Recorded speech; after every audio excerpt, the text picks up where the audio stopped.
ಬಿತ್ತಂತ. ಕುಟ್ಟಿದ ಬಳಿಕ ಏನಾತಂತ ತಿಳ್ಕೊಂಡಂದ್ರ ಆ ಕುಟ್ಟತಕ್ಕಂಥ ಮಲ್ಲಮ್ಮನವರ ಅಮೃತ ಅಸ್ತ ಹೇಗಿತ್ತು ಅಂತ ತಿಳ್ಕೊಂಡಂದ್ರ ಶರಣರ ನೆನಪಿರಲಿ, ಸದಾವಕಾಲ ಮಲ್ಲಮ್ಮನವರು ಲಿಂಗಯ್ಯನ ಪೂಜೆ ಮಾಡಿರ್ತಕ್ಕಂಥ ಹಸ್ತ, ಸದಾವಕಾಲ ದಾನ ಮಾಡಿರ್ತಕ್ಕಂಥ ಒಂದು ಕೈ, ಸದಾವಕಾಲ ಎಲ್ಲರಿಗೂ ಒಳ್ಳೇದಾಗಲಿ ಅಂತ ತಿಳ್ಕೊಂಡು ಅರಿಸಿರುವಂತ ಕೈ, ಸದಾವಕಾಲ ಹೊಲದೊಳಗ ರೈತರಾಗಿ ಕುಳಿತುಕೊಂಡು ಕೆಲಸ ಮಾಡಿರುವಂತ ಕೈ, ಅದು ಅಮೃತ ಕೈ ಆಗಿತ್ತು. ಯಾವಾಗ 3 ಪಡಿ ಭತ್ತವನ್ನ ಕೊಟ್ಟ ಬಳಿಕ ಅಲ್ಲಿ ಹೋಗಿ ಮನೆ ಒಳಗ ಭತ್ತವನ್ನ ಕುಡ್ತಾರೆ, ಕುಟ್ಟಿದ ಬಳಿಕ 36 ಪಡಿ ಒನ್ನಿನ ರಾಶಿ ಮನೆ ಒಳಗ ಬಿತ್ತಂತ. 36 ಪಡಿ ಶರಣರ ಅಮೃತದ ಕೈಗಳು ನೋಡು. ಮಲ್ಲಮ್ಮ ಬರೇ ಹಿಂಗ ಮಾಡಿ ಕೊಟ್ರ ಅಂತ ತಿಳ್ಕೊಂಡ ಬಳಿಕ ಮನಿ ಒಳಗ 3 ಪಡಿ ಹೋಗಿ 36 ಪಡಿ ಒಂದಿನ ರಾಶಿನ ಬಿತ್ತಂತ. ಹಂಗಿರ್ಬೇಕು. ಅದಕ್ಕ ಅಸ್ತಸ್ಯ ಭೂಷಣಂ ದಾನ, ಈ ಕೈಯಿಂದ ದಾನವನ್ನ ಮಾಡಿ ಕಿಮ್ಮತ್ತ ತೆಗೆದುಕೊಂಡು ಬಾ. ಈ ಕೈ ಒಳಗ ಲಿಂಗ ಪೂಜೆ ಮಾಡು, ಈ ಕೈ ಒಳಗ ದೇವರನ್ನ ಪೂಜಿಸು, ಈ ಕೈ ಒಳಗ ಗುರು ಹಿರಿಯರ ಪಾದವನ್ನ ಮುಟ್ಟಿ ನಮಸ್ಕಾರವನ್ನ ಮಾಡು. ಈ ಕೈ ಅಂದ್ರೆ ಪವಿತ್ರವಾಗಿರುವಂತ ಕೈ. ಮಲ್ಲಮ್ಮನವರ ಕೈಗಳಂತ ತಿಳ್ಕೊಂಡ್ರೆ ಬಹಳಷ್ಟು ಪರಮ ಪವಿತ್ರವಾಗಿರುವಂತ ಕೈಗಳು, ಅದು ಅಮೃತ ಕೈಗಳಾಗಿದ್ದು, ಅಕ್ಷಯ ನಿಧಿಯ ಕೈಗಳಾಗಿದ್ದು. ಮಲ್ಲಮ್ಮನವರು ಕೊಟ್ಟಿರ್ತಕ್ಕಂಥ 3 ಪಡಿ ಭತ್ತ ಹೋಗಿ 36 ಪಡಿ ಭತ್ತ ಒನ್ನಿನ ರಾಶಿ ಆಗಿತ್ತು. ಊರಾಗ ಮಂದಿ ಅಂದ್ರಂತ ನಾವು ಹೋಗಿದ್ರೆ ಸಿಗ್ತಿದ್ದು ಅಂತ. ಶರಣರ ನಾವು ಹೋಗಿದ್ರೆ ಸಿಗ್ತಿದ್ದು ಅಂತ ತಿಳ್ಕೊಂಡು ಅನ್ನಕತ್ತಿದ್ರಂತ. ಸಮಯ ಹೋಗೈತಿ, ಬಸ್ ಮುಂದಕ್ಕೆ ಹೋಗೈತಿ, ಟ್ರೈನ್ ಹೋಗೈತಿ ಮುಂದಕ್ಕೆ. ಸೊಲ್ಲಾಪುರಕ್ಕೆ ಹೋಗಿ ನಾವು ಹೋಗ್ತೀವಿ ಅಂದ್ರೆ ಹೆಂಗೆ ಆಕೈತಿ ಹೇಳ್ರಿ? ಮುಂದಕ್ಕೆ ಹೋಗಿಂದ ಟ್ರೈನ್ ಹೋಗಿನ ಟಿಕೆಟ್ ಸಿಗಂಗಿಲ್ಲ. ಅದಕ್ಕೆ ನಿಮಗೂ ಅಷ್ಟ ರೀ. ಇಲ್ಲಿವರೆಗೆ ಪುರಾಣ ಕೇಳ್ಕೊಂತ ಬಂದಿರಿ, ಎಲ್ಲಿವರೆಗೆ ಬಂದಿರಿ? ಸಮೀಪ ಬಂದಿರಿ. ಇನ್ನ 4 ದಿನದೊಳಗೆ ಅದೀವಿ, ಹೌದಲ್ಲ? ಟ್ರೈನ್ ಹತ್ಕೊಂಡ ಹೋಗ್ಬೇಕ. ಎಲ್ಲಿವರೆಗೆ? ಮಲ್ಲಯ್ಯನ ಕ್ಷೇತ್ರವರೆಗೆ ಹೋಗಬೇಕ. ಎಲ್ಲಿ ಮತ್ತೆ ನಡ್ಬರ್ಕ್ ಎಲ್ಲಿ ಸ್ಟಾಪ್ ಇಲ್ಲ, ನಾನ್ ಸ್ಟಾಪ್ ಐತಿದ. ಹಂಗ ಎಲ್ಲಿ ಬೇಕಲ್ಲಿ ಹಿಡಿಯಂಗಿಲ್ಲ, ಸೀದಾ ಹೊಲಿಗೆ ಹೋಗ್ಬೇಕು, ಹೌದಲ್ರಿ? ಹಂಗ ಏನಂತ ತಿಳ್ಕೊಂಡ್ರ ನಾವು ನೀವು ತಿಳ್ಕೋಬೇಕು, ಸಮಯ ಹೋಗ್ಯದ, ಹೋದ ಬಳಿಕ ಮರಳಿ ಬರಲಾರದು ಸಮಯ. ಅವ್ರನ್ನ ಕತ್ತಿದ್ರಂತ, ನಾವು ಹೋಗಿದ್ರ ಒನ್ನ ತಗೊಂತಿದ್ ನೋಡಪ್ಪ ಅಂತ ತಿಳ್ಕೊಂಡ್ರಂತ. ನಾವು ಹೋಗಿದ್ರ ಒನ್ನ ತಗೊಂತಿದ್ವಲ್ಲ ಅಂತ ತಿಳ್ಕೊಂಡ್ರಂತ. ವ್ಯಥೆ ಪಡುವುದು ಮೊದಲ ವ್ಯಥೆ ಪಟ್ಟರೇನು ಬರಲಾರದು, ಮೊದಲಾಗ ವ್ಯಥೆ ಪಡೋದಕ್ಕತ್ತ. ಅದಕ್ಕ ಪುಣ್ಯ ಉಳ್ಳ ಕಾಲಕ್ಕೆ ಮಣ್ಣು ಹೊನ್ನಪ್ಪುದು ಅಂದ್ರ ಅವ್ರು ಶರಣರು. ಪುಣ್ಯ ಇತ್ತಪ್ಪ ಅಂತ ತಿಳ್ಕೊಂಡ್ರ ಮಣ್ಣು ಚಿನ್ನ ಆಗ್ತೈತ್ರಿ ಶರಣರ. ಪುಣ್ಯ ಇತ್ತ ಅಂತ ತಿಳ್ಕೊಂಡ್ರ ಪರುಷ ಏನಂತ ತಿಳ್ಕೊಂಡ್ರ ಕಬ್ಬಿಣ ಹೋಗಿ ಚಿನ್ನ ಆಗ್ತದೆ. ಪುಣ್ಯ ಇತ್ತಂದ್ರ ನೀವು ಬಹಳ ಪುಣ್ಯ ಮಾಡೀರಿ ಅಂತ ತಿಳ್ಕೊಂಡ್ರ ಚಿನ್ನ ಆಗ್ತದೆ, ಕಬ್ಬಿಣ ಹೋಗಿ ಚಿನ್ನ ಆಗ್ತದೆ. ಹಂಗ ಮಲ್ಲಮ್ಮನವ್ರ ಕೈ ಒಳಗ ಕವಡಿಕಾಯಿ ಹೋಗಿ ಚಿನ್ನ ಆತು, ಭತ್ತ ಹೋಗಿ ಚಿನ್ನ ಆತು ಶರಣರ. ಆಕೆ ಅಷ್ಟು ಪುಣ್ಯ ಮಾಡಿದ್ಲ, ಅಷ್ಟಷ್ಟು ಪುಣ್ಯ ಮಾಡ್ಬೇಕಂತ. ಅವಾಗ ವೇಮಣ್ಣ ಬಿತ್ತಿರ್ತಕ್ಕಂಥವನು, ವೇಮಣ್ಣ ರಾಶಿ ಮಾಡಕತ್ತಿದಂತೆ, ಕವಡಿಕಾಯಿ ರಾಶಿ ಮಾಡಿದಂತ. ಕವಡಿಕಾಯಿ ರಾಶಿ ಮಾಡಿದ ಬಳಿಕ ಮನೆ ಒಳಗೆ ಏನಂತ ತಿಳ್ಕೊಂಡ್ರೆ ಶರಣರ ಹೊಟ್ಕೊಂಡು ಹೋಗಿ ಮನೆಯಾಗಿ ಇಟ್ರ ಅಂತ ತಿಳ್ಕೊಂಡ್ರ ಮನೆಯಾಗಿರ್ತಕ್ಕಂಥ ಕಾಡು ಕವಡಿಕಾಯಿ ಎಲ್ಲ ಹೋಗಿ ಬಂಗಾರದ ಕವಡಿಕಾಯಿಗಳಾಗಿದ್ವು ಅಂತ. ಮನೆ ತುಂಬ ಬಂಗಾರದ ಕವಡಿಕಾಯಿ ನೋಡಿ ಹೆಂಗಿರಿದು. ವೇಮಣ್ಣ ಅಂತನ ನಮ್ಮ ಮನೆಗೆ ಬಂದಿರತಕ್ಕಂಥವಳು ಬೇರೆ ಯಾರು ಅಲ್ಲ, ಶ್ರೀಗಿರಿಯ ಮಲ್ಲಿಕಾರ್ಜುನನ ಮಾನಸ ಪುತ್ರಿಯಾಗಿರ್ತಕ್ಕಂಥವಳು.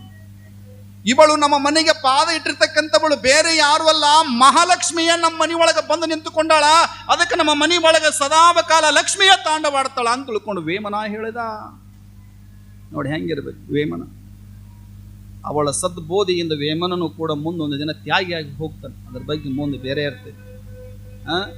ಹಾಗಾಗಿ ಎಷ್ಟೋ ಘಟನೆಗಳು ನಡೆದು ಹೋಗಿರುವಂಥ ಸಮಯದೊಳಗ ಆ ಶ್ರೀಶೈಲದೊಳಗೆ ಮಲ್ಲಮ್ಮನವರು ದಿನನಿತ್ಯ ಹಿಂಗೆ ಹೋಗಿ ಬರ್ತಿದ್ರು. ಮಲ್ಲಯ್ಯ ಗುಡ್ಡದ ಮಲ್ಲಯ್ಯಗೆ ಹೋಗೋರು ಹಿಂಗೆ ಬರ್ತಿದ್ರು. ಆದ್ರೆ ಒಂದು ದಿನ ಏನಂತ ತಿಳ್ಕೊಂಡಂದ್ರೆ ಒಬ್ಬ ಕವಿ ಕಾಳಿದಾಸ ಅಂತ ತಿಳ್ಕೊಂಡು ಹಾಗೆ ಹೋಗ್ತಾರೆ. ಆ ಕಾಳಿದಾಸ ಏನಂತ ತಿಳ್ಕೊಂಡಂದ್ರೆ ಹಿಂಗ ಅಂಬಾರಿ ಮೇಲೆ ಕುತ್ಕೊಂಡು ಹೋಗವಂತವ. ಅಂಬಾರಿ ಮೇಲೆ ಕುತ್ಕೊಂಡು ಹೋಗಿದ್ದ. ಆದ್ರೆ ಎಲ್ಲಾ ಕ್ಷೇತ್ರಗಳನ್ನು ತಿರುಗಾಡ್ಕೊಂಡು ಹೋಗಬೇಕಾದ್ರ ಶ್ರೀಶೈಲಕ್ಕೆ ದಾರಿ ಒಳಗೆ ಹೊಂಟಿದ್ನಂತ. ಶ್ರೀಶೈಲಕ್ಕೆ ದಾರಿ ಒಳಗೆ ಹೋಗೋ ಮುಂದೆ ಏನಂತ ತಿಳ್ಕೊಂಡು ಅನಿಸ್ತಂದ್ರ ಆ ಕವಿ ಕಾಳಿದಾಸನಾಗಿರ್ತಕ್ಕಂಥವ್ನು ಹೇಳ್ಕೊಂಡು ಬರ್ತಾರ.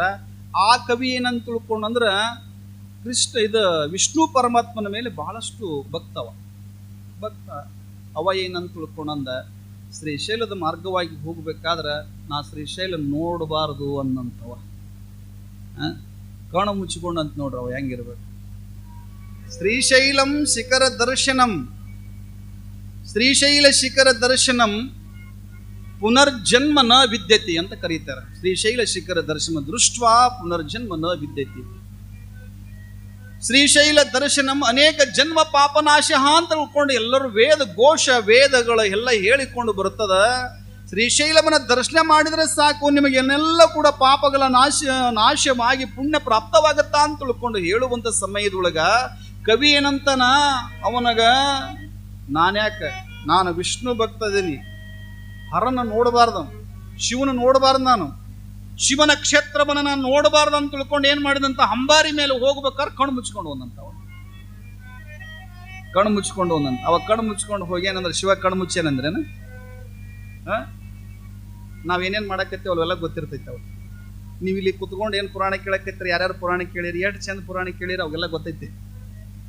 ಒಂದ್ ದಿನ ಬಿಟ್ಟು ಬಂದಾರಿ, ಹಂಗ 8 ದಿನ ಬಿಟ್ಟು ಬಂದಿರಿ, ಇವತ್ತು ಹೋಗಿ ಪುರಾಣ ಕೇಳಿ ಬರ್ರ ಅಂತ ತಿಳ್ಕೊಂಡು ಬಂದವ್ರು ಯಾರು, 8 ದಿನ ನಾಳೆ ಪುರಾಣ ಮಂಗಳಾಗತ್ತೆ ಅಂತ ತಿಳ್ಕೊಂಡು ಬಂದವ್ರು ಅದಿರಲ್ಲ, ನಿಮ್ಮನ್ನೆಲ್ಲ ಲಿಸ್ಟ್ ತಗೊಂಡಿರ್ತಾನ ಅವ.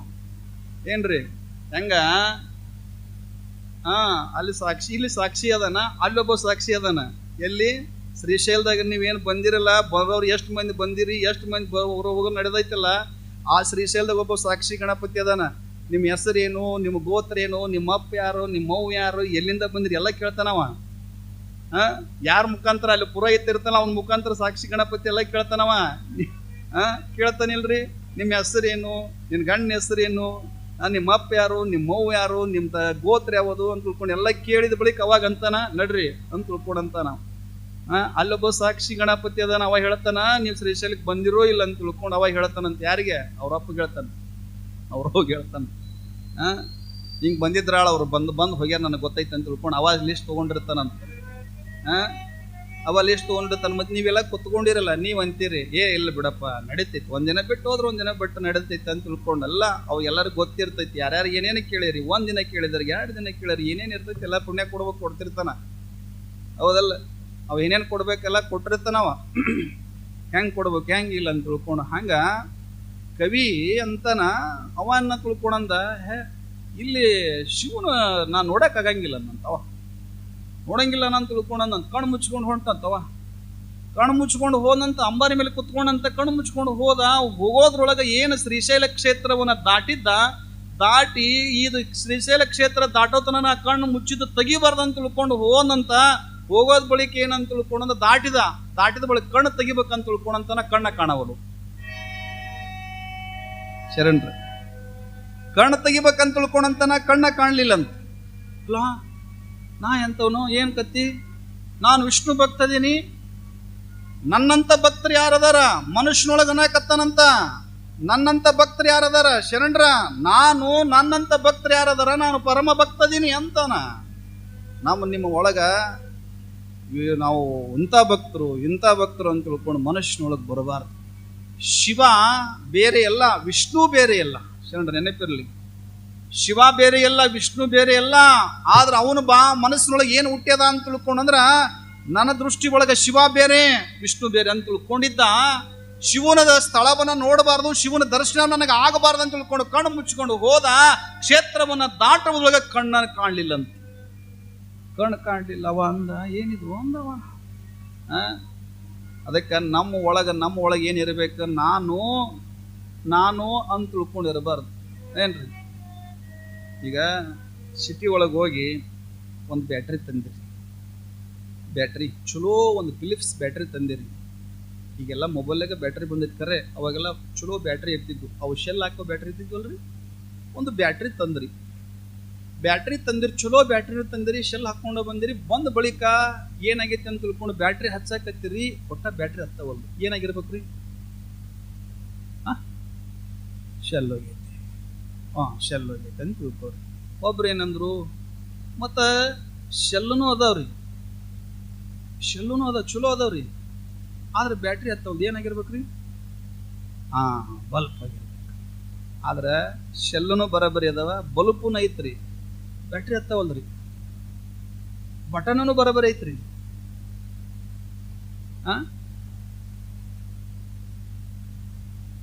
ಬಟನ್ನ ಹಾನ್ ಐತ್ರಿ, ಒಟ್ಟ ಹತ್ತವಲ್ದು ಬ್ಯಾಟ್ರಿ.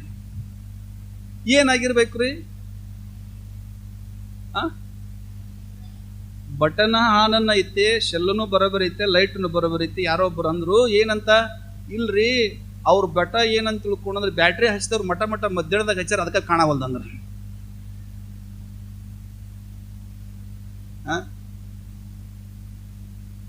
ಮಠ ಮಧ್ಯಾಹ್ನದಾಗ ಹಚ್ಚಿದ ಬ್ಯಾಟ್ರಿ ಬೆಳಕು ಕಾಣವಲ್ದು ಅಂತ ತಿಳ್ಕೊಳೋದು. ಇಲ್ಲ, ಅವ್ರು ರಾತ್ರಿನ ಹಚ್ಚಾರ ಬ್ಯಾಟ್ರಿನ.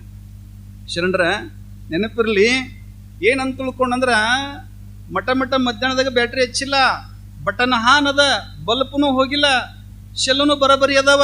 ಆದ್ರೆ ನೆನಪಿರ್ಲಿ, ಯಾಕ ಹತ್ತವಲ್ದು ಬ್ಯಾಟ್ರಿ ಅಂತ ತಿಳ್ಕೊಂಡ್ರೆ ನೆನಪಿರ್ಲಿ ನಮಗೂ ನಿಮಗೆಲ್ಲರಿಗೂ, ಆ ಶೆಲ್ಲಿನೊಳಗ ಶೆಲ್ಲಿನ ಮ್ಯಾಗ ಒಂದು ಟೊಪಿಗೆ ಅಂತ ಇರ್ತೈತಿ ಕೆಂಪದು, ನೆನಪೈತಿಲ್ಲ? ಆ ಕೆಂಪು ಟೊಪಿಗೆ ತೆಗಿಲಾರ್ದ ಹೆಂಗ ಬ್ಯಾಟ್ರಿ ಹತ್ತಂಗಿಲ್ಲೋ, ಹಂಗ ನಮ್ಮೊಳಗ ನಿಮ್ಮೊಳಗ ನಾನು ಅಂತಕ್ಕಂಥ ಕೆಂಪು ಟೊಪಿಗೆ ಇತ್ರ ಭಗವಂತನ ಕೃಪೆನ ಹಾಗಂಗಿಲ್ಲ ನಿಮಗೆಲ್ಲರಿಗೂ. ನಿನ್ನ ಕೃಪೆ ಒಂದೇ ಸಾಕು ಶ್ರೀಶೇ